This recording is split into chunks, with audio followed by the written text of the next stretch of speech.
ठीक है। टू जब मैं ऐसे प्रोडक्ट बनाने की बात करता हूं जिन्हें यूजर्स पसंद करें, तो मेरा खास मतलब है कि हम ऐसी चीजें कैसे बना सकते हैं जिनका यूजर बेस इतना पैशनेट हो कि हमारे यूजर्स बिना किसी शर्त के चाहें कि वे हमारे बनाए प्रोडक्ट्स और उनके पीछे की कंपनीज डोनन पर सफल हों। हम बहुत सारी जानकारी पर बात करेंगे। ज़्यादा नोट्स ना लें, ज़्यादा बस सन की कोशिश करें। मैं लिंक पोस्ट करूंगा मेरे ट्विटर अकाउंट पर स्लाइड्स और अस लिंक पर। आपके लिए स्लाइड्स को एनोटेट करने का एक तरीका होगा और आप मुझसे सवाल पूछ सकते हैं। और इसलिए अगर हम अंत तक नहीं पहुंच पाते हैं तो मैं बातचीत के बाद उनका जवाब दूंगा। आप लोग पिछले कई हफ्ते से ग्रोथ के बारे में बहुत कुछ सुन रहे हैं और मुझे लगता है कि ग्रोथ आमतौर पर काफी आसान है। ये दो तरह के कॉन्सेप्ट या वेरिएबल के बीच का इंटरैक्शन है, कन्वर्शन रेट और चर्न है ना। और इन दोनों चीज़ों के बीच का गैप ये बताता है कि आप कितनी तेजी से आगे बढ़ेंगे। और ज़्यादातर लोग, खासकर बिजनेस करने वाले लोग, इस इंटरैक्शन को इस तरह से देखते हैं, एक तरह से मैथमेटिकल तरीके से बहुत कैलकुलेटेड। और आज मैं इन चीज़ों के बारे में ज़्यादा इंसानी लेवल पर बात करना चाहता हूँ। ठीक है, क्योंकि स्टार्टअप में जब आप अपने यूजर्स के साथ इंटरैक्ट करते हैं तो शुरुआती स्टेज में आपका काफ़ी करीबी इंटरैक्शन होता है। और इसलिए मुझे लगता है कि इस चीज़ को देखने का एक अलग तरीका है कि हम अपने प्रोडक्ट्स कैसे बनाते हैं। और हम इसके बहुत सारे अलग अलग उदाहरण देखेंगे और इसे कैसे अच्छे से एग्जीक्यूट किया जाता है। मैं जो बहुत सी चीज़ें सिखाता हूं उनके पीछे मेरी फिलॉसफी यही है। स्टार्टअप्स में $1 बिलियन तक पहुंचने का सबसे अच्छा तरीका है अन वैल्यूज पर फोकस करना, जो आपको पहला डॉलर पाने में मदद करती है, पहला यूजर पाने में मदद करती है। अगर आप इसे सही तरीके से कर लेते हैं तो बाकी सब कुछ अपने आप ठीक हो जाएगा। ये एक तरह से विश्वास की बात है। इसलिए मैं अलमनाई होने के नाते यक में पार्टनर बन गया। मैं 2006 की सर्दी में प्रोग्राम में गया था, इसलिए ये दूसरा प्रोग्राम था और मैंने वूफू नाम का एक प्रोडक्ट बनाया। वूफू का एक ऑनलाइन फॉर्म बिल्डर। ये आपको कॉन्टैक्ट फॉर्म बनाने में मदद करता है और ऑनलाइन सर्वे और आसान पेमेंट फॉर्म। ये असल में एक डेटाबेस है जो ऐसा लगता है जैसे इसे फिशर प्राइस ने डिज़ाइन किया हो। लेकिन दिलचस्प बात यह है कि क्योंकि इसे इस्तेमाल करना काफ़ी आसान था, इसलिए हमारे पास हर इंडस्ट्री, मार्केट और वर्टिकल से कस्टमर, जिनमें ज़्यादातर फॉर्च्यून 500 कंपनीज भी शामिल थीं। हमने कंपनी को 5 साल तक चलाया और फिर 2013 में सर्वेमंकी ने हमें खरीद लिया। और उस समय हम एक बहुत हाई दिलचस्प खरीद थे। हम सिर्फ 10 लोगों की टीम थे समय। और जब हमने वाई कॉम्बिनेटर के जरिए सिलिकॉन वैली में फंडिंग ली तो असल में हमने कंपनी फ्लोरिडा से चलाई। हमारा कोई ऑफिस नहीं था, हर कोई घर से काम करता था। और हम एक दिलचस्प आउटलायर हैं। यहाँ हर डॉट एक स्टार्टअप को दिखाता है जो आईपीओ या एक्विजिशन के जरिए बाहर निकला था। और हम बाय और आउटलायर हैं। नीचे वह फंडिंग अमाउंट है जो उन्होंने लिया था। और वर्टिकल एक्सेस उस समय कंपनी की वैल्यूएशन है। कुल मिलाकर एवरेज स्टार्टअप रेट लगभग $25 मिलियन है। और वे अपने इन्वेस्टर्स को लगभग 676% रिटर्न देते हैं। वूफू ने कुल लगभग $118 जुटाए और हमारे इन्वेस्टर्स को हमारा रिटर्न लगभग 29,000% है। Greater than 2। बहुत से लोग बहुत इंटरेस्टेड थे और कुछ इस तरह हैं। क्या वूफू को थोड़ा अलग बनाता है या हम कंपनी को बहुत अलग तरीके से कैसे चलाते हैं? और इसका ज़्यादातर फोकस प्रोडक्ट पर था। हमें ऐसा सॉफ्टवेयर बनाने में कोई दिलचस्पी नहीं थी, मुझे लगता है कि जिसे लोग इस्तेमाल करना चाहते थे। सही। ये आपको याद दिलाता है कि आप एक क्यूबिकल में काम करते थे, क्योंकि ये अपने मूल में एक तरह से डेटाबेस ऐप था। हम ऐसा प्रोडक्ट चाहते थे जिसे लोग पसंद करें, जिसके साथ लोग रिश्ता बनाना चाहें, और हम असल में इस आइडिया को लेकर बहुत कट्टर थे। उस पॉइंट पर जहां ये लगभग एक तरह से साइंटिफिक तरीके से। हमने कहा कि ठीक है, स्टार्टअप्स के बारे में दिलचस्प बात यह है कि हम ऐसी चीजें बनाना चाहते हैं जो लोगों को पसंद आएं। प्यार और बिना शर्त वाली भावनाएं ऐसी चीजें हैं जो हमारे लिए असल जिंदगी में करना मुश्किल है, और स्टार्टअप्स में हमें इसे बड़े पैमाने पर करना होता है। हमने तय किया है कि बस ये देखकर शुरू करें कि ठीक है, असली दुनिया में असली रिश्ते कैसे काम करते हैं, और हम उन्हें अपने बिजनेस को चलाने और अपने प्रोडक्ट को इस तरह बनाने में कैसे इस्तेमाल कर सकते हैं। टू हम असल में इन दो उदाहरणों पर बात करेंगे, नए यूजर्स को ऐसे ढूंढें जैसे हम उन्हें डेट करने की कोशिश कर रहे हों और मौजूदा यूजर्स को ऐसे ढूंढें जैसे ये एक सफल शादी हो। टू जब डेटिंग की बात आती है टू हमने जो बहुत सी चीजें खोजन वे पहली छाप से जुड़ी थीं। आप सभी अक्सर अपने रिश्तों के बारे में बात करते हैं ओरिजिन स्टोरी के हिसाब से। अगर मैं आपसे पहले किस के बारे में बताने को कहूं कि आप कैसे ये वो बातें हैं जो हम बार बार कहते हैं। ये असल में हमारे रिश्तों की वर्ड ऑफ माउथ कहानियां हैं और ये वैसी हाई बातें हैं जो हम कंपेनियन के साथ करते हैं। इंसान रिश्ते बनाने वाले जीव हैं। हम जिन चीज़ों के साथ बार बार इंटरैक्ट करते हैं उन्हें बनाने और इंसानों जैसा बनाने से खुद को रोक नहीं पाते। टू चाहे वो हमारी चलाई जाने वाली कैरियन हॉर्न, हम जो कपड़े पहनते हैं, जो टूल्स और सॉफ्टवेयर इस्तेमाल करते हैं, हम आखिरकार यूज कुछ खासियतें देते हैं, एक पर्सनालिटी, और हम उम्मीद करते हैं कि वो एक खास तरह से बिहेव करे और इसी तरह हम उसके साथ इंटरैक्ट करते हैं। ए फ्लैट किसी भी रिश्ते की शुरू के लिए पहला इंप्रेशन जरूरी होता है क्योंकि यही वो होता है जिसे हम बार बार बटेट हैं, बार बार, है ना। और हम इस ओरिजिन स्टोरी को जिस तरह से देखते हैं उसमें कुछ खास बात है। मैं एक उदाहरण देता हूं। अगर आप किसी के साथ पहली डेट पर हैं और आप अच्छा डिनर कर रहे हैं और आप उन्हें नाक में उंगली डालते हुए पकड़ लेते हैं, शायद आप उनके साथ दोबारा डेट पर नहीं जाएंगे, ठीक है। लेकिन अगर आप किसी से लगभग 20 से 30 साल से शादीशुदा हैं और आप बक लाउंज में सोना ढूंढते हुए पकड़ लेते हैं, है ना। आप तुरंत अपने वकील को फोन नहीं करते, है ना, और फिर कहते हैं कि हमारे यहाँ एक प्रॉब्लम है, मुझे डिवोर्स के लिए पेपर्स बनाने शुरू करने हैं। आप कंधे उचकाते हैं और कहते हैं कि कम से कम उसका दिल टू सोने का है। टू सॉल्विंग पहली बार की बातचीत का मतलब है कि लिमिट है, पास फेल के मामले में बहुत कम है। टू सॉफ्टवेयर में और इंटरनेट सॉफ्टवेयर में ज़्यादातर प्रोडक्ट्स के लिए जो हम जैसे पहला इंप्रेशन काफ़ी साफ होता है और ये वो चीज़ें हैं जिन पर आप देखते हैं कि बहुत सी कंपनियां अपने मार्केटिंग लोगों को किस काम पर भेजती हैं, इस मामले में ध्यान देती हैं। जो लोग प्रोडक्ट में बहुत अच्छे होते हैं उनके लिए मेरा टाक ये है कि वे कई दूसरे पहले पैल खोजते हैं और वे उन्हें यादगार बना देते हैं। हाँ, किसी सॉफ्टवेयर से आपको मिलने वाला पहला ईमेल, जब आप पहली बार लॉग इन करते हैं तो क्या होता है। लिंक एडवर्टाइजिंग, जब आप पहली बार कस्टमर सपोर्ट से बात करते हैं, ये सभी लुभाने के मौके हैं। टू हमने कैसे सोचा, जैसे कि वाहन पहले पैल बनाना, और हमने असल में ये कॉन्सेप्ट जापानीज लोगों से लिया। उनके पास असल में दो शब्द हैं कि जब आप किसी चीज से काम पूरा कर लेते हैं टू यूज कैसे बताया जाता है, जैसे कि ये क्या है, एक अच्छी क्वालिटी की चीज। और क्वालिटी के दो शब्द हैं अटारीमाए हिनशित्सु और मिर्योकुटेकी हिनशित्सु। और पहले वाले का मतलब है मानी हुई क्वालिटी, असल में फंक्शनैलिटी, और आखिरी वाले का मतलब है मनमोहक क्वालिटी, है ना। उदाहरण के लिए एक पेन लें, है ना।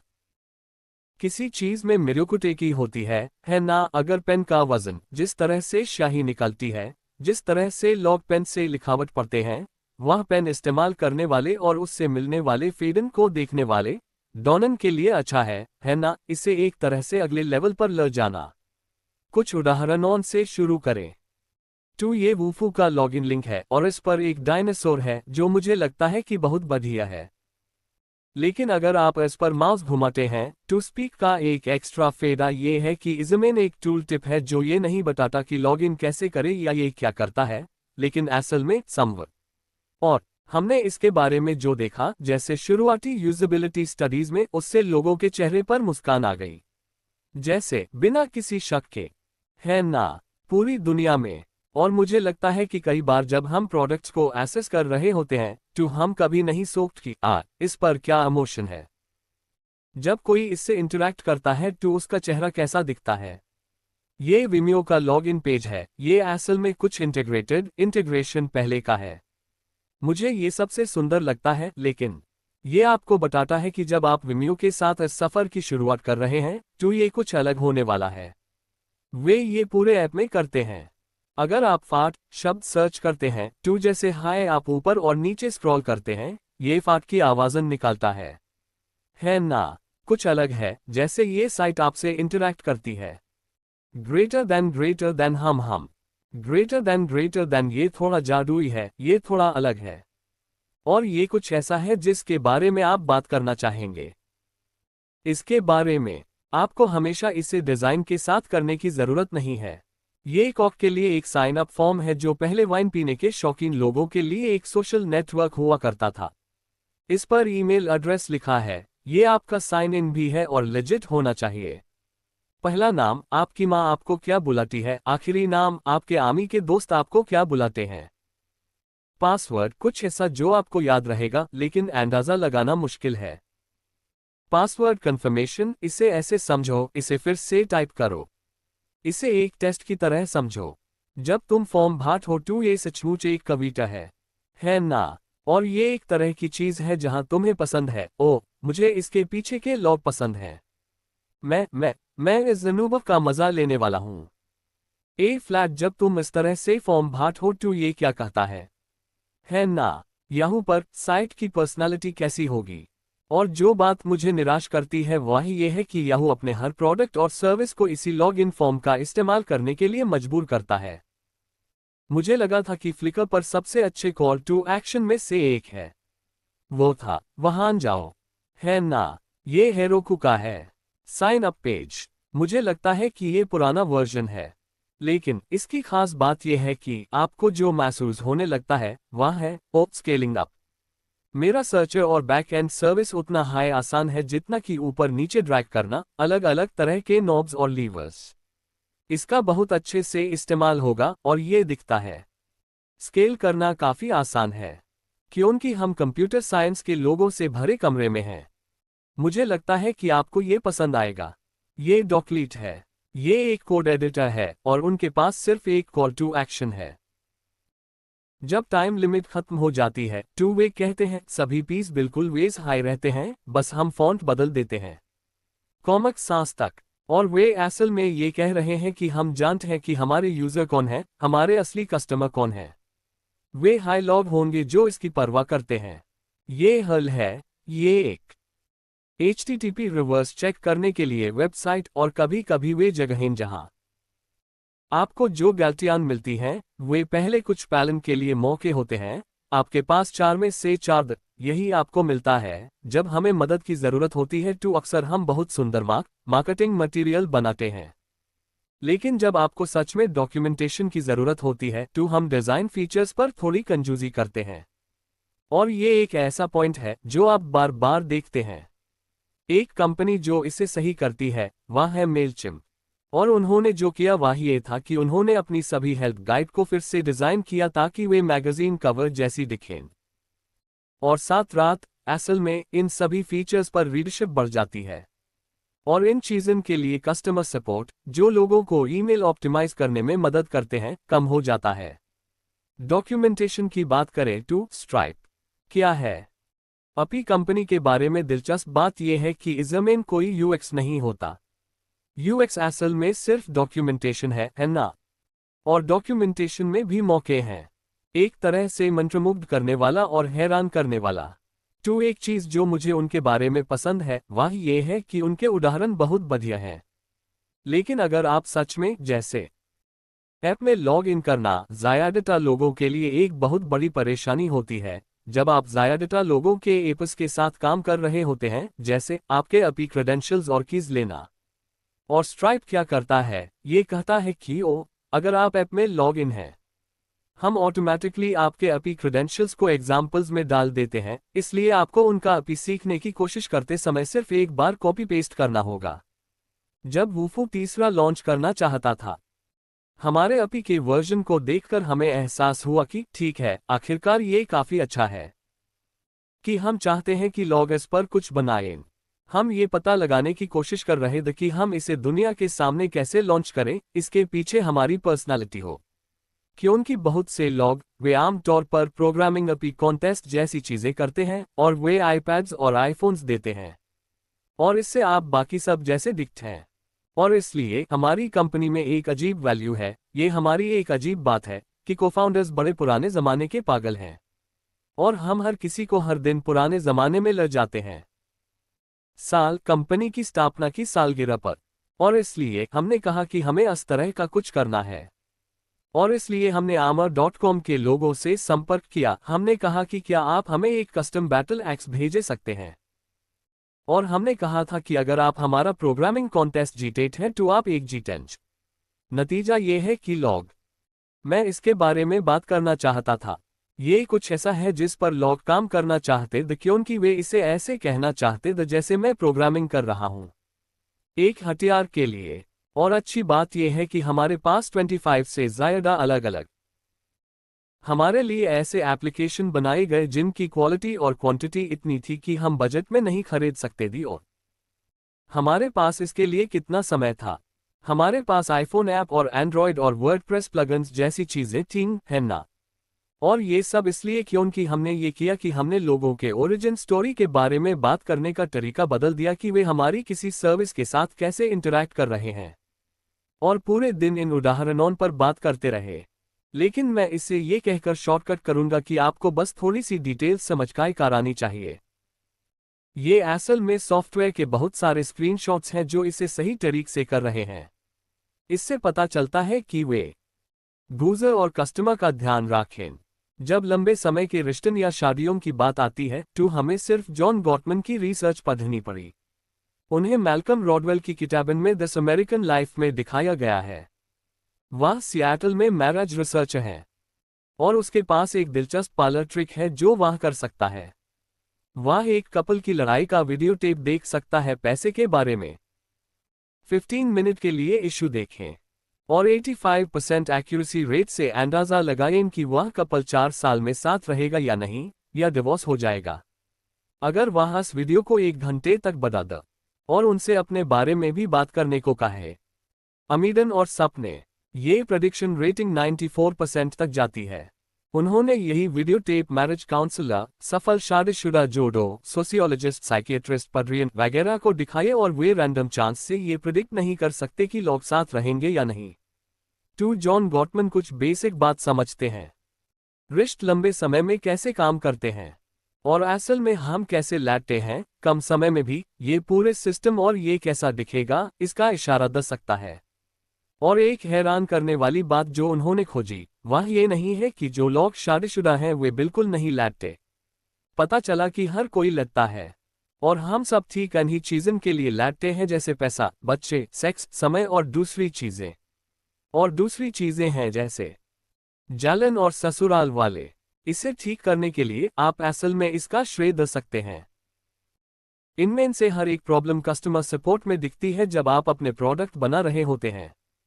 ठीक है, टू इसमें बहुत ज़्यादा खर्च आता है। मुझे क्रेडिट कार्ड से प्रॉब्लम हो रही है। अगर आप कोई ऐसी सर्विस बना रहे हैं जो लोगों को अपने क्लाइंट से डील करने में मदद करती है तो वे उससे जुड़ी किसी भी चीज़ को लेकर बहुत सेंसिटिव होते हैं। परफॉर्मेंस, आप कितनी देर तक और कितनी तेजी से काम करते हैं। दूसरी प्रॉब्लम है, मैंने कहा, जलन और ससुराल वाले। ठीक है, टू ये कंपटीशन और पार्टनरशिप है। टू वहां कुछ भी अजीब हो रहा है। लोग आपको इसके बारे में लिखेंगे, और मुझे कस्टमर सपोर्ट के बारे में इसलिए सोचना पसंद है क्योंकि हर किसी में जो कन्वर्शन फनल की तरह प्रोसेस कर रहा होता है, कस्टमर सपोर्ट वह चीज़ है जो इन सभी स्टेप्स के बीच होती है। यही वजह है कि लोग वहां और आगे नहीं बढ़ पाते। यही वह चीज़ है जो कन्वर्शन को होने से रोकती है। ए फ्लैट, जब हम इन सभी आइडियाज़ के बारे में सोच रहे थे और जैसे जैसे हम कंपनी बना रहे थे, हमें एहसास हुआ कि एक बड़ी प्रॉब्लम है। कैसे? हर कोई अपनी कंपनी शुरू करता है या अपनी इंजीनियरिंग टीम बनाता है, और वहां एक टूटा हुआ फीडबैक लूप होता है। लोग अपने कामन के नेटिजन से अलग हो जाते हैं, और ये असल में ये ज़्यादातर कंपनीज के बनने के नेचुरल डेवलपमेंट का नतीजा है, खासकर टेक्निकल को-फाउंडर्स द्वारा, है ना? लॉन्च से पहले ये खुशी, निर्वाण और मौके का समय होता है ना? आप जो कुछ भी करते हैं वह गलत नहीं होता, है ना? आपके हाथ से, जिसे आप भगवान जैसा महसूस करते हैं, वह सब कुछ जो आप लिखते हैं, टू कोड की हर लाइन आपको एकदम सही और शानदार लगती है। लॉन्च के बाद असलियत सामने आती है और फिर ये सारे दूसरे काम सामने आते हैं जिनसे हमें निपटना होता है।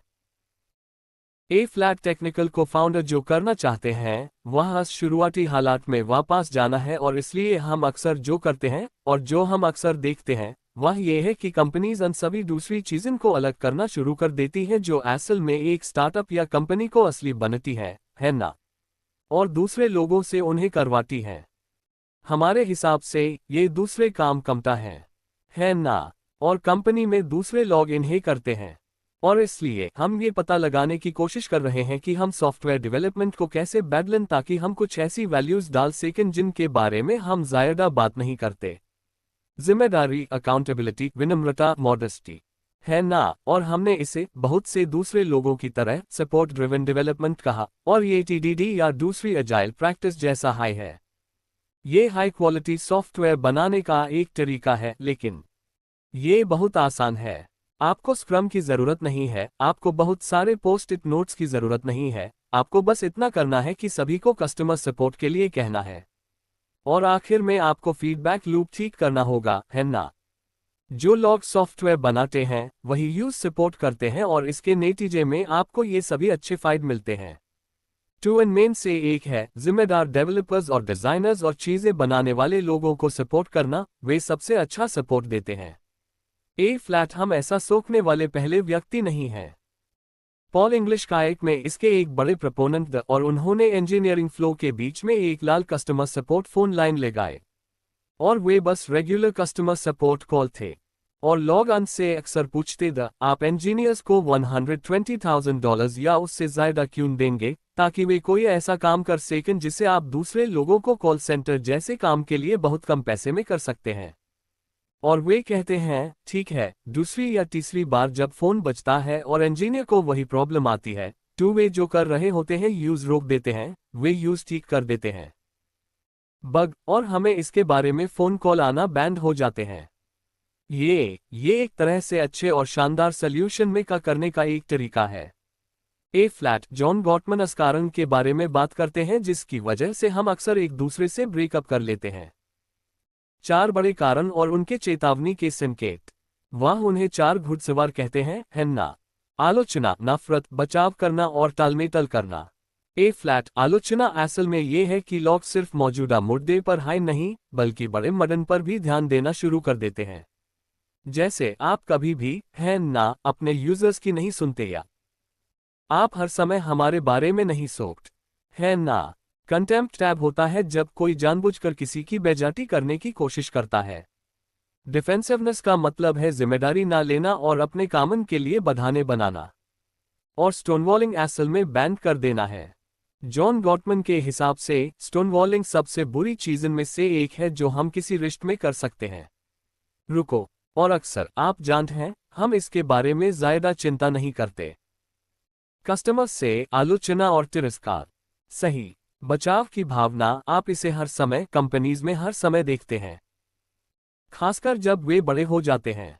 लेकिन स्टोनवॉलिंग, ये कुछ ऐसा है जो मैं स्टार्टअप्स के साथ हर समय होता देखता हूं। आपके पास बहुत सारे कस्टमर सपोर्ट वाले आते हैं और आपको लगता है कि मुझे जवाब देने की जरूरत नहीं है, मुझे जवाब देने की जरूरत नहीं है ना? और उनसे जवाब ना देना सबसे बुरी बातों में से एक है। ऐसी चीजें जो आप कर सकते हैं, और शायद ये स्टार्टअप्स के शुरुआती दौर में कंपनी छोड़ने के सबसे बड़े कारणों में से एक है। वूफू के साथ सपोर्ट इस तरह काम करता था। जब हमें खरीदा गया था टैब, हमारे पास लगभग 500,000 यूजर थे। सिस्टम में 5 मिलियन लोगों ने वूफू फॉर्म और रिपोर्ट इस्तेमाल किए, चाहे उन्हें पता हो या नहीं, और उन सभी लोगों को उन्हीं 10 लोगों से सपोर्ट मिला, और आमतौर पर ये एक दिन में या किसी भी शिफ्ट में सिर्फ एक व्यक्ति का डेडिकेटेड सपोर्ट होता था। नतीजा ये हुआ कि हमने में लगभग 400 इशू आए, यानी लगभग 800 ईमेल। लेकिन सुबह 9 बजे से रात 9 बजे तक रिस्पॉन्स टाइम 7 से 12 मिनट के बीच था, है ना? और रात 9 बजे से आधी रात तक ये 1 घंटा था, और वीकेंड पर ये 24 घंटे से ज्यादा नहीं होता था। और हमने इसे पूरे स्केल तक पहुंचाया। बहुत से लोग जो भूल जाते हैं और अक्सर एयरबीएनबी के बारे में बात करते हैं, वह ये है कि जैसे उन्होंने ये दिलचस्प काम किया जहां वे न्यूयॉर्क गए और प्रोफेशनल फोटोग्राफर्स को ऑफर किया, और फाउंडर वहां जाकर लोगों के अपार्टमेंट की तस्वीरें लेते थे ताकि उन्हें ज्यादा बेचने में मदद मिल सके। कन्वर्शन से जुड़ी कहानियों पर फोकस करना। ज्यादातर लोगों को ये एहसास नहीं होता कि जब मैंने एयरबीएनबी के शुरुआती दिनों में जो को देखा तो उसके सिर पर एक फोन, एक तरह का हेडसेट लगा रहता था। उस समय क्योंकि वह लगातार फोन सपोर्ट कर रहा था। चर्न एक ऐसी कहानी है जिसके बारे में हम अक्सर हर समय बात करना पसंद नहीं करते। एयरबीएनबी की ग्रोथ असल में टैब बढ़ने लगी जब उन्हें पता चला कि कैपेसिटी को डिमांड के हिसाब से कैसे मैच किया जाए, या उनके सपोर्ट सिस्टम में आने वाले फोन कॉल्स के हिसाब से। वूफो में हम असल में सपोर्ट को लेकर लगातार एक्सपेरिमेंट करते थे क्योंकि हम इसके बहुत दीवाने हैं। एक हमने जो एक्सपेरिमेंट किया उसमें हमने कैथी सियरा को ये कहते हुए सुना कि डॉनन के बीच एक डिस्कनेक्ट है। जब हमें मदद की जरूरत होती है तो हम जो इशारे करते हैं और कुछ जब हम लोगों से मदद लेते हैं, खासकर ऑनलाइन, तो हमें जो कंटेंट और रिएक्शन मिलते हैं क्योंकि वे अन सभी नॉन वर्बल संकेतन को नहीं देख पाते हैं। तो उसने कहा कि जब तक वेब पर फेस रिकॉग्निशन नहीं होगा हम हमेशा अपने यूजर्स से डिस्कनेक्ट रहेंगे। हमारी फीलिंग थी जैसे हम फेस रिकॉग्निशन एक्सपर्ट नहीं हैं, लेकिन मुझे लगता है कि एम्पैथी पाने का एक और तरीका है। टू फॉर्म बिल्डर्स के तौर पर हमने एक ड्रॉप डाउन जोड़ा और हमने कहा तुम्हारी इमोशनल हालात क्या है, और हमारा अंदाजा था कि कोई भी इसे नहीं भरेगा। हमने बेसिकली सोचा और ठीक है, तुम्हें पता है क्या, ये बहुत बेकार एक्सपेरिमेंट होने वाला है, लेकिन देखते हैं ये कैसा रहता है। और पता चला कि इमोशनल हालात वाला ड्रॉप डाउन फील्ड 75.8% बार भरा हुआ था। तुलना में ब्राउज़र टाइप वाला ड्रॉप डाउन 78.1% बार भरा हुआ था। ठीक है, टूल लॉग बेसिकली हमें बता रहे थे मेरे टेक्निकल सपोर्ट इशू के बारे में मैं कैसा महसूस करता हूं। ये प्रॉब्लम उतनी हाई जरूरी है जितनी कि यूज डिबग करने के लिए जरूरी सभी टेक्निकल डिटेल्स। फ्लैट हमने चीज़न को प्रायोरिटी नहीं दी या इमोशन से चीज़न को ट्रियाज नहीं किया, है ना, और ज्यादातर लोगों ने सिस्टम को गेम नहीं किया। इसका एक दिलचस्प बाय प्रोडक्ट ये था कि हमने देखा कि कस्टमर सपोर्ट में लोग हमारे साथ ज्यादा अच्छे से पेश आने लगे। ये कुछ सबकॉन्शियस सा था, हम बस ऐसा सोच रहे थे, वाह, ऐप यूजर्स बहुत बेहतर हो गए हैं, क्या हो रहा है।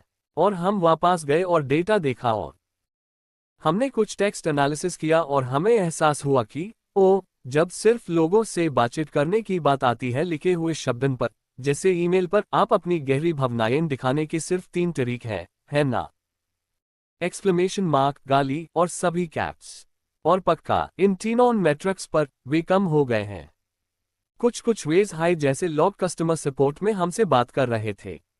एक बार जब लोगों को अपनी भावनाओं को बाहर निकालने का आसान तरीका मिल गया तो लोग ज्यादा समझदार हो गए और इसके नतीजे में हमारा काम बहुत ज्यादा आसान हो गया।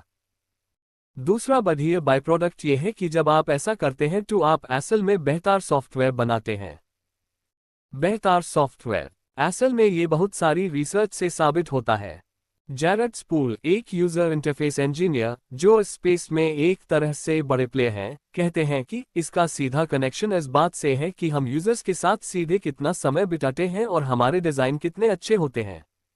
वह कहते हैं कि ये इस खास तरीके से होना चाहिए, ये डायरेक्ट एक्सपोजर होना चाहिए, है ना। ये कुछ ऐसा नहीं हो सकता जहां कोई रिपोर्ट बनाता है या ग्राफ के जरिए, आपको उनसे कुछ हद तक रियल टाइम में बातचीत करनी होगी। ये कम से कम हर 6 हफ्ते में होना चाहिए, और ये कम से कम 2 घंटे के लिए होना चाहिए, नहीं तो आपका सॉफ्टवेयर समय के साथ खराब होता जाएगा। हमारे डेवलपर्स, हमारे लोग जो वूफो पर हैं, वे हर हफ्ते 4 से 8 घंटे हमारे यूजर्स के संपर्क में रहते थे, और ये आपके यूजर्स के साथ काम करने का तरीका बदल देता है। एक तरह से सॉफ्टवेयर बनाना। जैरेड स्पूल के पास प्रोडक्ट बनाने के तरीके के बारे में बात करने का एक और तरीका है ना। आइए कल्पना करें कि ये आपके ऐप को इस्तेमाल करने के लिए जरूरी सारी जानकारी दिखाता है। सही, ये टू बिना किसी जानकारी के है। सही, और बस इतनी हाई जानकारी चाहिए। सही, और ये डू लाइनिंग यूजर्स के साथ आपके इंटरैक्शन के बारे में है जहां आप उन्हें पहचानने की कोशिश कर रहे हैं।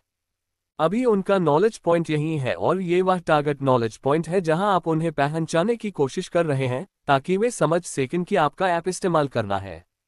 इन दोनों के बीच के गैप को नॉलेज गैप कहते हैं। जैरेड स्पूल ने इसे स्पूल कॉल्स कहा, और इसके बारे में दिलचस्प बात यह है कि इसे ठीक करने के सिर्फ 2 तरीके हैं, है ना। ये गैप दिखाता है कि आपका ऐप कितना आसान है ना? आप या टू यूजर से उनकी जानकारी बढ़ाते हैं या आप अपने एप्लीकेशन को इस्तेमाल करने के लिए ज़रूरी जानकारी की मात्रा कम कर देते हैं। और अक्सर इंजीनियर और प्रोडक्ट बनाने और अन पर काम करने वाले लोग सोचते हैं कि चलो नए फीचर्स जोड़ते हैं। और नए फीचर्स का मतलब सिर्फ इतना है कि नॉलेज गैप को बढ़ाया जाए। इसलिए हमने असल में इस पर बहुत फोकस किया। दूसरी तरह की दिशा, और इसका मतलब था कि हमने बहुत समय बिताया। हमारे इंजीनियरिंग समय का 30% हमारे कस्टमर सपोर्ट के काम में मदद करने के लिए इंटरनल टूल्स पर खर्च हुआ। लेकिन अक्सर ये लोगों को खुद की मदद करने में खर्च हुआ। अक्सर पूछे जाने वाले सवाल, टूल टिप्स जैसी चीज़ें, अगर आप बस क्लिक करते हैं हेल्प लिंक, ठीक है, आपको जेनेरिक हेल्प जैसे डॉक्यूमेंटेशन पेज पर ले जाने के बजाय आप उस खास पेज पर जाते हैं जहां आप देख रहे हैं जो आपके काम के लिए सबसे सही होगा। पर हमने अपने डॉक्यूमेंटेशन को बार बार रीडिज़ाइन किया, ऐप ने इसे लगातार टेस्ट किया। हमारे डॉक्यूमेंटेशन के एक इटरेशन ने रातों रात कस्टमर सपोर्ट को 30% तक कम कर दिया। ये अन चीज़न में से एक है, जैसे रातों रात प्रोडक्ट पर काम करने वाले सभी लोगों के पास तुरंत 30% कम काम रह गया। ए फ्लैट क्या होगा अगर आप सभी को लगातार कस्टमर सपोर्ट पर काम करने दें और इसके बारे में एक शानदार तरीके से सोचें। खैर, मैंने बहुत बात की। शुरू में ग्रोथ चर्न का एक फंक्शन है और मंथन। ये वूफू का पहले 5 सालों का ग्रोथ कर्व है ना? मजेदार बात यह है कि हमने एडवर्टाइजिंग मार्केटिंग पर कोई पैसा नहीं दिया। ये सब वर्ड ऑफ माउथ ग्रोथ से हुआ है ना? और नए यूजर्स और डाउनग्रेड्स के बीच इंटरैक्शन ऐसा है। ये बहुत कम है कि इस तरह का काम करने में कितना गैप लगता है। और बहुत से लोग ये भूल जाते हैं कि एक यूजर और एक यूजर के बीच लगभग कोई फर्क नहीं होता है। चर्न रेट में 1% की बढ़ोतरी और 1% की कमी, ये आपकी ग्रोथ के साथ भी ठीक यही करते हैं। लेकिन लैंडर बनाना असल में बहुत आसान है। आपके ऐप्स में ये करना बहुत सस्ता है और कई बार हम इसे नज़रअंदाज कर देते हैं, बहुत आगे तक नज़रअंदाज कर देते हैं, है ना? और हम आमतौर पर अपनी भी टीम से इस तरह के प्रोजेक्ट्स और सर्विसेज पर काम करवट हैं। ये असल में वह ग्राफ नहीं है जिसे हम वूफू में ज़्यादा समय ट्रैक करते हैं। ये वह भी नहीं है जिस पर मुझे गर्व है। ये वह है जिस पर मुझे गर्व है। क्योंकि भले हाय हमारे पास ग्रोथ का ये अच्छा जबरदस्त कर्व है, ये क्या है? ये स्केल कितना लाउड है।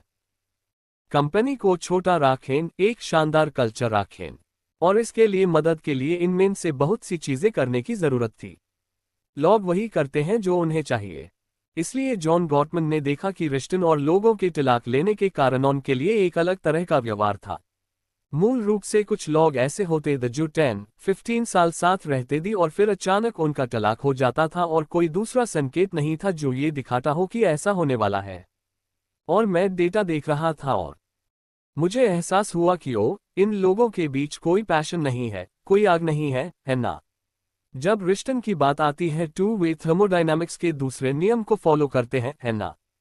एक क्लोज्ड एनर्जी सिस्टम में चीजें कमजोर हो जाती हैं, इसलिए आपको लगातार उसमें एनर्जी और मेहनत लगानी पड़ती है।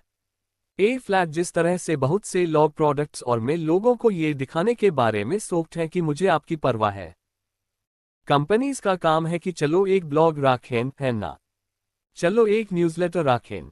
बात यह है कि हम इन रेट्स को देखते हैं और असल में ये हमारे एक्टिव यूजर्स का परसेंटेज इतना कम था कि ऐसा लगा कि हमारे ज़्यादातर यूजर्स को पता ही नहीं है कि हम उनके लिए क्या क्या शानदार काम कर रहे हैं। इसलिए हमने एक नया टूल बनाया। हमने इसे वूफू सिस्टम कहा और इससे हम यूजर्स के लिए बनाए जा रहे हर नए फीचर पर टाइम स्टैम्प लगा पाते थे और फिर हर बार जब वे लॉग इन करते थे तो हम उनके लॉग इन टाइम या लास्ट लॉग इन टाइम और लागू किए गए नए फीचर्स के बीच का अंतर देखते थे। और जब आपको ये मैसेज दिखाई देता था, जब से तुम गए हो, ये वो सारी शानदार चीजें हैं जो वूफू ने तुम्हारे लिए की हैं। सच कहूं तो जब भी मैं यूजर्स से बात करने गया, ये सबसे ज्यादा चर्चा में रहने वाला फीचर था। हाँ, वे कहेंगे कि मुझे ये बहुत पसंद आया जब से तुम गए हो, भले हाई मैं हर बार उतने हाई पैसे देता हूं। हर महीने आप लोग लगभग हर हफ्ते मेरे लिए कुछ ना कुछ कर रहे हैं और ये बहुत बढ़िया है और इससे मुझे लगता है कि मुझे ज्यादा से ज्यादा फायदा मिल रहा है। दूसरी चीज जो हमने की, सभी से अन्य लोगों को सपोर्ट करने के अलावा जिन्होंने उन्हें सैलरी दी है उनसे थैंक यू कहने को भी कहें। और इसका एक बड़ा कारण ये था कि हमने इक्वेशन में एक तरह की विनम्रता और नरमी डाली। हर शुक्रवार हम मिलते थे और अपने यूजर्स को हाथ से लिखे सिंपल थैंक यू कार्ड लिखते थे। और मुझे पता है कि बहुत सारे लोग ऐसे होंगे जो ऐसा करने में ज़्यादा एक्साइटेड नहीं होंगे, लेकिन ये एक रिचुअल था जिससे बहुत फर्क पड़ता था, जैसे एक बहुत अच्छी टीम होना, बहुत करीबी रिश्ता भी था, और अन्य चीज़ों पर काम करना जिनकी उन्हें सच में परवाह थी। उन्हें हमेशा पता होता था कि मिशन किस लिए है, और हमने जो किया वह क्यों किया।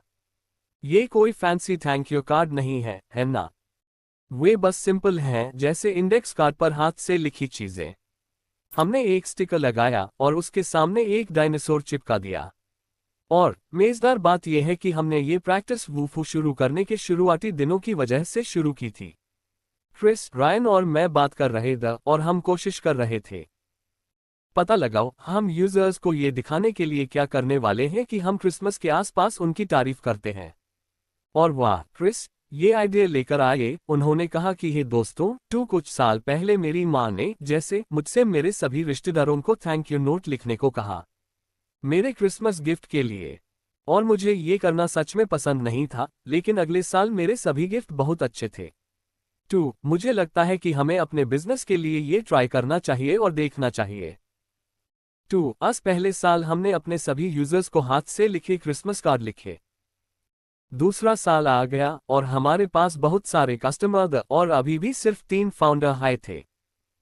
और हम सोच रहे थे कि हम कुछ हद तक फैंस गए हैं, मुझे नहीं पता कि हम क्या करेंगे। और हमने दी अल्टीमेट क्वेश्चन नाम की एक किताब पढ़ी और उसमें उन्होंने कहा है कि बस अपने सबसे ज्यादा फायदेमंद यूजर्स पर फोकस करो और बस उनका ध्यान रखो और उनका ख्याल रखो, फिर सब ठीक हो जाएगा। हमने सोचा ठीक है, ये समझ में आता है, ये स्केलेबल है। इस साल हमने सिर्फ अपने सबसे ज्यादा पेमेंट करने वाले कस्टमर्स को लिखा। और जनवरी में दूसरा साल आता है और हमारे एक पुराने लॉयल यूजर हमें लिखते हैं और वह असल में कहते हैं, हे दोस्तों, मुझे वो क्रिसमस कार्ड बहुत पसंद आया जो आपने मुझे पहले साल भेजा था और मैं बस आपको बताना चाहता था कि मुझे अभी तक मेरा दूसरा कार्ड नहीं मिला है और मैं बस उसका इंतजार कर रहा हूँ। मुझे पता है कि आप मुझे भूले नहीं हैं। बहुत बहुत धन्यवाद। हम सोक्ड हैं, भाड़ में जाए, क्योंकि अमीडन से बढ़कर काम करने का सबसे अच्छा तरीका है कि शुरू में कोई कार्ड ना भेजा जाए। हम एक तरह से उलझन में थे और कुछ देर सोखने के बाद हमने तय किया कि हमें ये करना बैंड कर देना चाहिए। आप जानते हैं, बस साल में एक बार ये कुछ ऐसा होना चाहिए जो कल्चर का हिस्सा हो। हर तरह के हमने होता है, यहाँ तक कि और भले हम अपने सभी कस्टमर्स तक कभी नहीं पहुंच पाएंगे, बस इसे करने की प्रैक्टिस से बहुत फर्क पड़ेगा। मैंने बहुत सारी लूवी डूवी चीज़न और इस तरह की चीज़न के बारे में बहुत बात की। ये कुछ ऐसी बातें हैं जिनके बारे में मुझे लगता है कि बहुत से इंजीनियर अक्सर सोचना पसंद नहीं करते, और इसलिए मैं कुछ हार्ड बिजनेस डेटा या रिसर्च के साथ अपनी बात खत्म करूंगा। एक आर्टिकल है जो उन्होंने पब्लिश किया था हार्वर्ड बिजनेस रिव्यू कई साल पहले माइकल ट्रेसी और फ्रेड वायसमैन ने लिखा था, और उसमें वे मार्केट लीडर्स के अनुशासन के बारे में बात करते हैं। वे कहते हैं कि मार्केट में दबदबा बनाने के सिर्फ 3 तरीके हैं और आप इस मार्केट में दबदबा कैसे बनाना चाहते हैं, इस पर निर्भर करते हुए आपको अपनी कंपनी को एक बहुत खास तरीके से ऑर्गेनाइज करना होगा। सबसे अच्छी कीमत, सबसे अच्छा प्रोडक्ट और सबसे अच्छा ओवरऑल सोल्यूशन। अगर आप चाहते हैं सबसे अच्छी कीमत पाने के लिए आप लॉजिस्टिक्स पर ध्यान देते हैं, एक वॉलमार्ट, एक अमेज़न। अगर आप सबसे अच्छा प्रोडक्ट बनाना चाहते हैं तो आप R&D पर ध्यान देते हैं।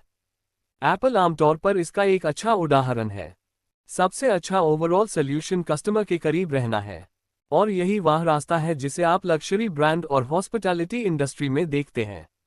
मार्केट में दबदबा बनाने के इस रास्ते के बारे में मुझे जो बात पसंद है वह यह है कि तीसरा रास्ता एकमात्र ऐसा है जिसे हर कोई अपनी कंपनी के किसी भी स्टेज पर कर सकता है।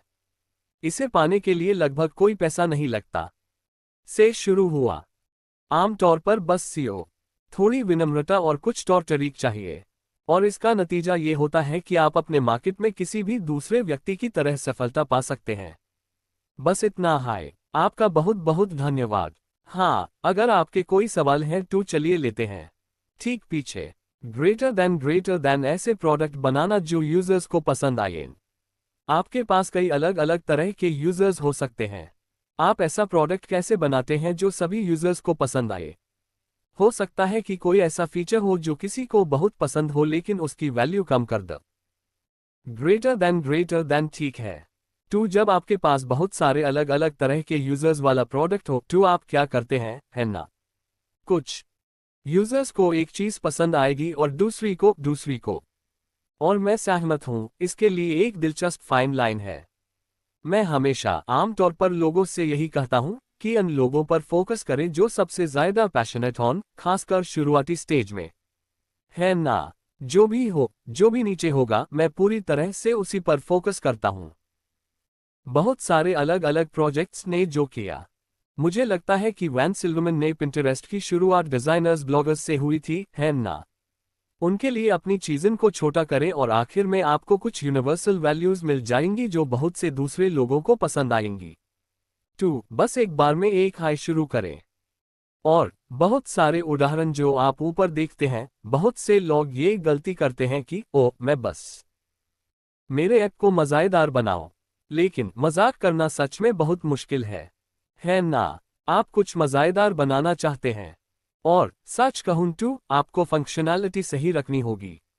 जापानीज क्वालिटी की तरह। अगर आपके पास वहां नहीं है कुछ भी मज़ेदार करने की कोशिश न करें, क्योंकि ये आप पर हाई उल्टा पड़ेगा। बिना किसी शक के हमारा नंबर 1 फोकस इसे इस्तेमाल में जितना हो सके उतना आसान बनाना है और ऊपर जो कुछ भी है वह पॉलिश है। यही हर कोई कहता है कि अपने प्रोडक्ट पर फोकस करें। मैं इसमें भी अच्छा हूं। मुझे प्रोजेक्ट करना पसंद है और मुझे यूज सबसे अच्छा बनाना पसंद है।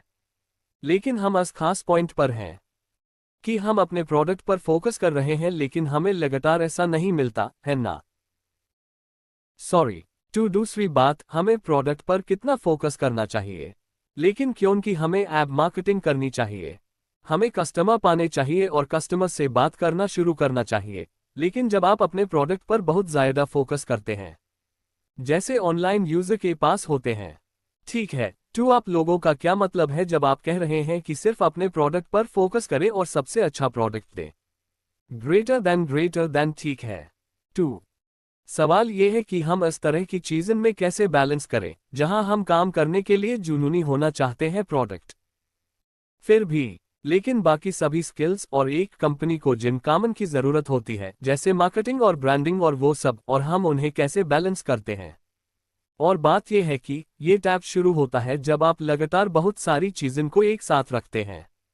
बात यह है कि अगर आप प्रोडक्ट्स पर काम कर रहे हैं जब आप यूजर्स से बात कर रहे हों आपको हमेशा ये दूसरा पहलू भी ध्यान में रखना चाहिए, है ना? और हमारे लिए वूफू के अंदर जिस तरह से हम लोगों को यूजर्स से बात करने के लिए कहते थे वह बस कस्टमर सपोर्ट था। और उन्हें तुरंत खुद देखने को मिला, चाहे वह फीचर बेकार था या नहीं, और कंपनी में बाकी सभी पर भी इसका असर पड़ा क्योंकि सभी के पास कस्टमर सपोर्ट शिफ्ट था। आपके पास सब कुछ ठीक से चलाने के लिए एक तरह का सोशल इंसेंटिव होता है।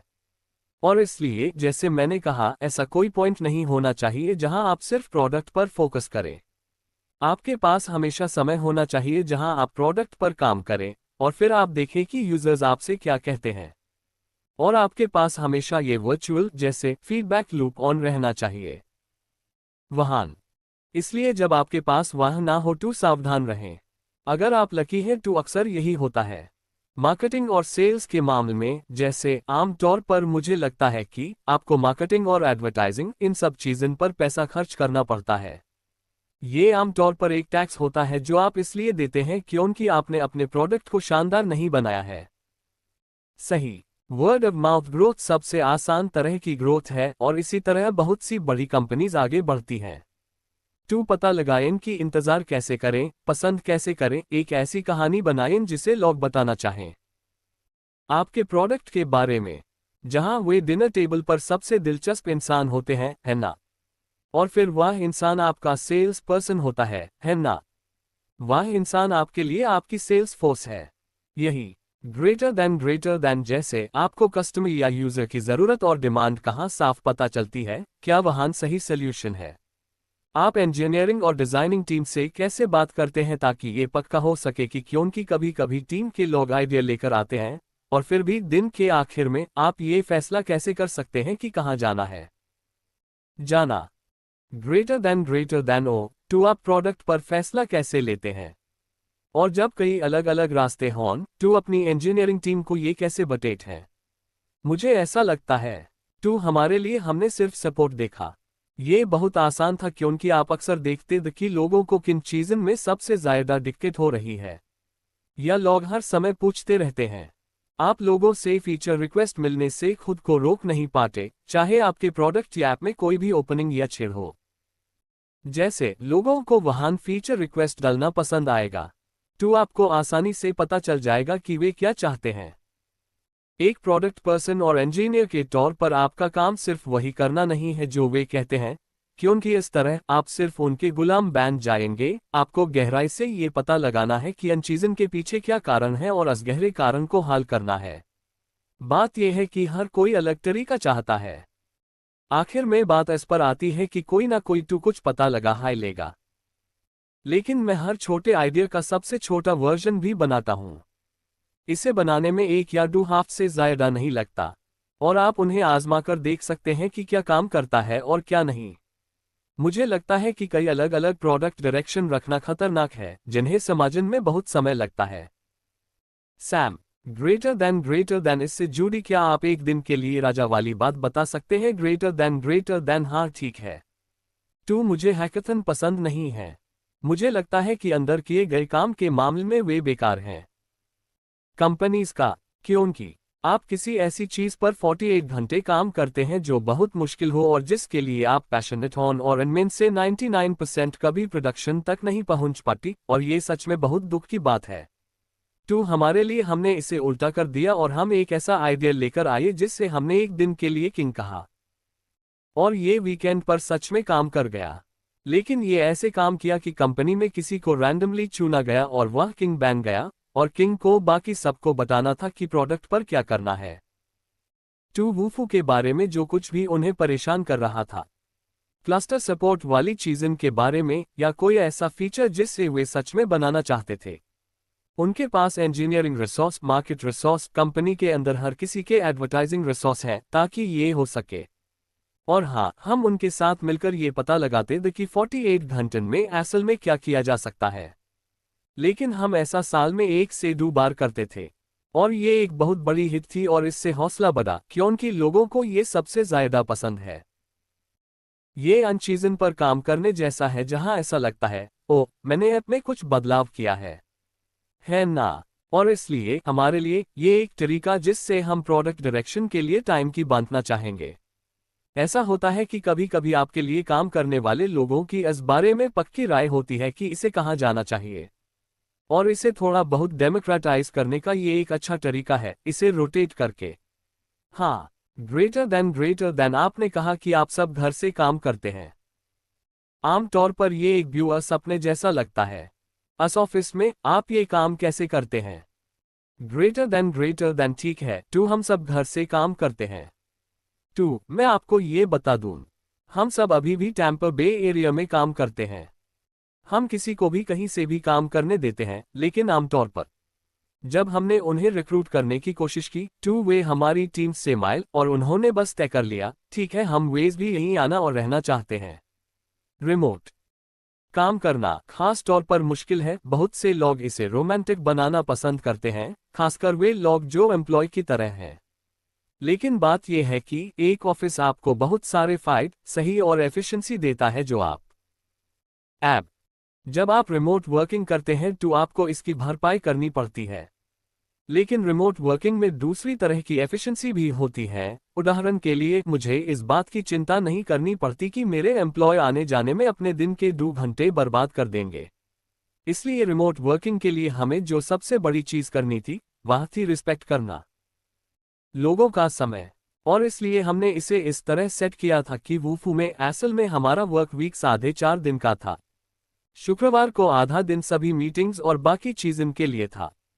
हमने कहा कि कोई बिजनेस डील नहीं है, मीटिंग्स, बाहर की दूसरी पार्टी से कोई बात नहीं, ये सब शुक्रवार को आधे दिन में करना होता है। ये हमने के बीच में नहीं किया जा सकता था, और फिर सबके लिए एक दिन पहले से हाई तय था। कस्टमर सपोर्ट 2 हमारी कंपनी में हर किसी के पास असल में हर हफ्ते सिर्फ 3 दिन थे। वे जो कुछ भी बना रहे थे या इस पर काम कर रहे थे। लेकिन मेरा असल में पक्का मानना है कि अगर आपके पास 3 बाकी दिन है, ठीक है, 8 से 10 घंटे, जहां आप सिर्फ उसी पर काम कर रहे हैं जिसे आपको बनाना है, तो आप बहुत सारा काम कर सकते हैं। हो गया। और इसलिए हमने कहा कि आपको इस 3 दिन के समय में हर किसी के समय का सम्मान करना होगा, अगर वे इस 3 दिन के समय में हैं। और हमने जो 15 मिनट का नियम बनाया, वह इस तरह काम करता है कि आप किसी के साथ चैट या फोन कॉल या कुछ भी चर्चा कर सकते हैं, लेकिन ये 15 मिनट से ज़्यादा नहीं चल सकती। इसलिए अगर आपके पास कोई मुश्किल मुद्दा है जिसे आप हल नहीं कर पा रहे हैं, तो हम कहेंगे कि 15 मिनट में आपको इस आइटम को तुरंत टेबल पर रखना है। ठीक है, और हम शुक्रवार को इस पर चर्चा करेंगे। आप अपनी लिस्ट के अगले आइटम पर चले जाएंगे, है ना? बढ़ी हुई प्रोडक्टिविटी। ज़्यादातर बार मैं कहूंगा कि 90% बार ये आइटम शुक्रवार को उठाया हाई नहीं गया, क्योंकि आमतौर पर होता ये था कि लोग इस पर सो जाते थे और फिर वे जादुई रूप से कहते थे मुझे इसका सल्यूशन मिल गया या ये कोई बड़ी प्रॉब्लम नहीं है। क्योंकि कंपनीज के अंदर ज़्यादातर प्रॉब्लम को रियल टाइम में या तुरंत सॉल्व करने की ज़रूरत नहीं होती। बस ऐसी चीज़ें होती हैं जैसे जब साइट डाउन हो या पेमेंट काम नहीं कर रहे हैं, है ना? इसके अलावा सब कुछ असल में एक तरह की लक्जरी है, इसलिए जितना हो सके अपने प्राइमरी पर ध्यान दें। और इसका नतीजा ये हुआ कि हमारी 10 लोगों की टीम ने कई लोगों से कहीं ज्यादा काम किया। नतीजा स्वरूप दूसरी कंपनीज को भी फायदा हुआ, लेकिन रिमोट वर्किंग को मुमकिन बनाने के लिए ज्यादा मेहनत करनी पड़ती है।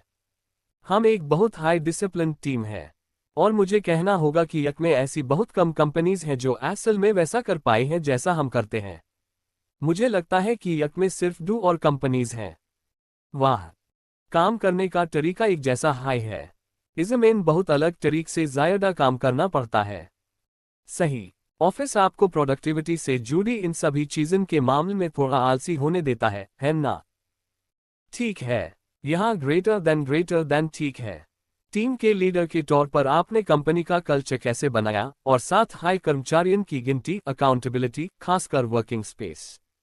ग्रेटर देन ठीक है, हम कर्मचारियों के लिए अकाउंटेबिलिटी कैसे सेटअप करें? एक मैनेजर के तौर पर, ठीक है। 2 वूफू में हम लॉन्च के 9 महीने बाद प्रॉफिट में 2 हमारे पास प्रॉफिट शेयरिंग थी, है ना? और इसलिए ये बहुत आसान और साफ है। ये हमारे पास जो भी बोनस पूल था उसका मल्टीपल होगा, और परफॉर्मेंस मेजर इस बात पर आधारित होंगे कि उन्होंने कस्टमर सपोर्ट में कैसा किया। ठीक है, वहां उनकी ड्यूटी पर, और उन्होंने जो कहा कि वे पूरा करना चाहते हैं। मुझे प्रोसेस पसंद नहीं है, और मुझे लोगों को प्रोडक्टिव बनाने में मदद करने के लिए बहुत सारे टूल्स पसंद नहीं है। 2 लोगों को उनके प्रोजेक्ट्स मैनेज करने में मदद करने के लिए हमारे पास सिर्फ एक चीज थी, वो थी टू डू लिस्ट। और वो थी सिंपल टेक्स्ट फाइल्स जिन्हें हम अपने ड्रॉपबॉक्स अकाउंट में शेयर करते थे। हर इंसान का नाम इस पर होता था, और आप हर बार देख सकते थे कि कोई अपनी टू डू लिस्ट कब अपडेट करता है। हमने कहा कि हर रात बस वो सब कुछ सेट करें जो आपने उस दिन किया था, है ना? और फिर शुक्रवार को हम बस यूज देखेंगे। ठीक है, ये है। आपने पिछले हफ्ते कहा था कि आप ये करने वाले हैं। असल में आपने ये किया या जो प्रॉब्लम है, और ये बहुत आसान है ना? ये चीज़ों को कैसे हैंडल करना है, इसके लिए एक अच्छा लिखा हुआ रास्ता बनाता है ना? और मुझे उन्हें मैनेज करने की चिंता नहीं करनी पड़ती, है ना? वे एक तरह से ये तय करते हैं कि वे कैसे एक्सेस किए जाना चाहते हैं, और ये इसे बहुत आसान बनाता है, और उन लोगों के लिए जो अपने काम में बहुत अच्छे हैं, है ना? ये बहुत अच्छा काम करता है। और फिर जब आपको सच में प्रॉब्लम होती है तो लोगों को निकालना बहुत आसान होता है। मैं खुशकिस्मत था कि मुझे वूफू में कभी किसी को निकालना नहीं पड़ा, है ना? लेकिन हम बहुत से लोगों के बाटर को बहुत जल्दी ठीक कर पाए, क्योंकि हम बस इसे देखते हैं और ऐसा लगता है कि देखो, ये आपके बाटर का पैटर्न है। आप अपनी लिस्ट में से कुछ आइटम खत्म करते हैं। आप करते हैं ज़्यादातर आइटम शुक्रवार से ठीक पहले आखिरी सेकंड में। ये एक प्रॉब्लम है, आपको अपना टाइम बेहतर तरीके से मैनेज करना होगा, और ये सबूत है जो आपने हमें दिया है। हमें बस आपको इसके बारे में बताना है और क्योंकि कंपनी में हर कोई इसे देखता है। ठीक है, सोशल प्रेशर होता है जो इसे पूरा करने में मदद करता है। यही ग्रेटर देन आपने ऐसे लोगों को कैसे हायर किया जिनके साथ आपको लगा कि वे इस तरह के माहौल में काम कर पाएंगे। ग्रेटर देन टू, आप ऐसे लोगों को कैसे हायर करते हैं जो रिमोटली काम कर सकें और फिर इस तरह से काम करें। टू, बहुत आसानी से आप उनसे अपने लिए एक साइड प्रोजेक्ट पर काम करवाते हैं। टू, आप उन्हें कॉन्ट्रैक्ट पर देते हैं और उन्हें रिमोटली काम करना पड़ता है। ऐसे में आमतौर पर मुझे जो प्रोजेक्ट पसंद हैं वे उनसे काम करवाना लगभग 1 महीने का काम है ना? मैं एक हाफ में चीजें बहुत तेजी से कर सकता था, लेकिन आमतौर पर इस बात का अच्छा अंदाजा लगाना कि लोग खुद को कितनी अच्छी तरह मैनेज करते हैं और इस तरह के प्रोजेक्ट से चीज़ पर काम करते हैं। टू, ये हमेशा पहला असेसमेंट होता था, जैसे हमने कभी सिर्फ इंटरव्यू से कुछ नहीं किया। दूसरी चीज जो हमें एक तरह से उनकी स्क्रीन करनी थी वह थी कस्टमर सपोर्ट करने की उनकी काबिलियत, क्योंकि हर इंजीनियर में स्ट्रेस को संभालने के लिए एम्पैथी स्किल्स नहीं होती। टू, कभी कभी मैं लोगों से ब्रेकअप लेटर लिखवाता था। मेरे हिसाब से हाँ, एक इंटरव्यू में, जैसे कि मान लो तुम्हें घुसने ब्रेकअप करना है, तुम्हारे पास लिखने के लिए 15 मिनट है और तुम इसे सिर्फ हाथ से लिख सकते हो, तुम क्या कहोगे? और इस तरह तुम्हें उनकी लिखने की स्किल का अच्छा अंदाजा हो जाता है, क्योंकि कस्टमर सपोर्ट में तुम जो 90% करते हो उसमें उन्हें बुरी खबर बताना होता है, जैसे ओ हम इस फीचर को सपोर्ट नहीं करते, सॉरी ये काम नहीं करेगा या ये अवेलेबल नहीं होगा, और इसलिए लोगों को इस पर कुछ ना कुछ जोड़ना होगा। ग्रेटर देन एक और सवाल कैसा रहेगा? ग्रेटर देन एक सवाल यही चाशम के बारे में। ग्रेटर देन टू, क्योंकि बिक्री में ऐसी सभी ट्रिक्स और एक्सपेरिमेंट हैं जिनसे कंपनी को सच में मदद मिली है। क्या आपको इनमें से कुछ सुनाई नहीं दे रहे जो काम नहीं आए? ग्रेटर देन कंपनी की मदद के लिए ये सभी ट्रिक्स और एक्सपेरिमेंट है, क्या कोई ऐसा है जो काम नहीं आया? ठीक है, मैं बात करता हूं। लगभग एक। टू, शुरुआत में हमने खुद को मोटिवेट करने के लिए जो चीजें की, इनमें से एक किया थी कि हम क्रंच मोड के इस आइडिया को समझें और या लोगों के लिए बहुत बुरा है। जैसे अगर आप सब्सक्रिप्शन बिजनेस कर रहे हैं तो आपको ऐसे लोगों की जरूरत होती है जो लंबे समय तक ठीक रहे, और वीडियो गेम में कई बार लोग क्रंच करते हैं हर समय, जैसे किसी खास डेडलाइन के लिए या हर 2 हाफ में कई स्प्रिंट ऑन, और आपको इस डेडलाइन तक पहुंचना हो और यह थका देने वाला होता है। और टू, क्योंकि जब ऐसा हो रहा होता है तो ऐसा लगता है कि आपकी प्रोडक्टिविटी बढ़ सकती है, लेकिन लोगों के लिए जरूरी रिकवरी पीरियड हमेशा आपकी हासिल प्रोडक्टिविटी से ज्यादा होता है ना? और एक ऐसी कंपनी में जहां आपको हर किसी को कस्टमर सपोर्ट करने और अपने गेम पर ध्यान देने और लगातार फीचर्स लाने की जरूरत होती है, आपके पास रिकवरी के लिए समय नहीं होता है। टू, हम सोच रहे थे ठीक है, हम एक तरह की कंपनी वेकेशन बनाना चाहते हैं जिसमें वुडू हर साल हमारे यूजर्स को रिवॉर्ड देने के लिए काम करे। और हमने कहा ठीक है, अगर रिकवरी के लिए वेकेशन बनाया गया है तो उस वेकेशन सेटअप से पहले हमारे पास एक क्रंच पीरियड हो सकता है, ठीक है? और हम सिर्फ कस्टमर सपोर्ट करेंगे जो बस लोगों के साथ स्केल करें। टू, जिस तरह से हमने सबसे पहला क्रंच मोड किया वह बस बीच में था 10 फाउंडर्स, और हम में से हर एक को 10 आइटम वाली टू डू लिस्ट बनानी थी। यह काफी अग्रेसिव होगा, और जो सबसे पहले अपने 7 आइटम पूरे कर लेगा वह जीत जाएगा, और जो सबसे आखिर में अपने 7 आइटम पूरे कर लेगा वह ट्रपीज बन जाएगा। और ट्रपीज का मतलब था कि आप दूसरे व्यक्ति का समय उठाते हैं और जब आप कंपनी की छुट्टी पर होते हैं तो लोगों के लिए ड्रिंक्स लाते हैं। टू, हमने ऐसा किया और उस समय हर कोई इसे लेकर बहुत एक्साइटेड और मोटिवेटेड था, और सिर्फ विनर को अगले साल अगली कंपनी वेकेशन चुनने का मौका मिला। और फिर अचानक रायन ने अपनी लिस्ट में आइटम्स का अंदाजा गलत लगाया, और यूज बहुत जल्दी एहसास हो गया कि मैं हारने वाला हूं, और इसलिए उसने बस हार मान ली और वह बस रुक गया। टू, क्रंच मोड बेकार निकला। उसके लिए यह मोड इसलिए था क्योंकि यूज पता था कि वह हारने वाला है और वह काफी निराश हो गया था। इसलिए इसके नतीजे में ऐसा करके मैंने तय किया कि अब इसे उसी तरह से नहीं करेंगे। टू, यह एक अच्छा आइडिया है जिसके बारे में हम बात करना पसंद करते हैं, लेकिन यह एक ऐसा आइडिया है जिसे हमने फिर कभी नहीं किया। ठीक है दोस्तों, बहुत बहुत धन्यवाद। आप मुझे कैबिनेट पर ईमेल कर सकते हैं।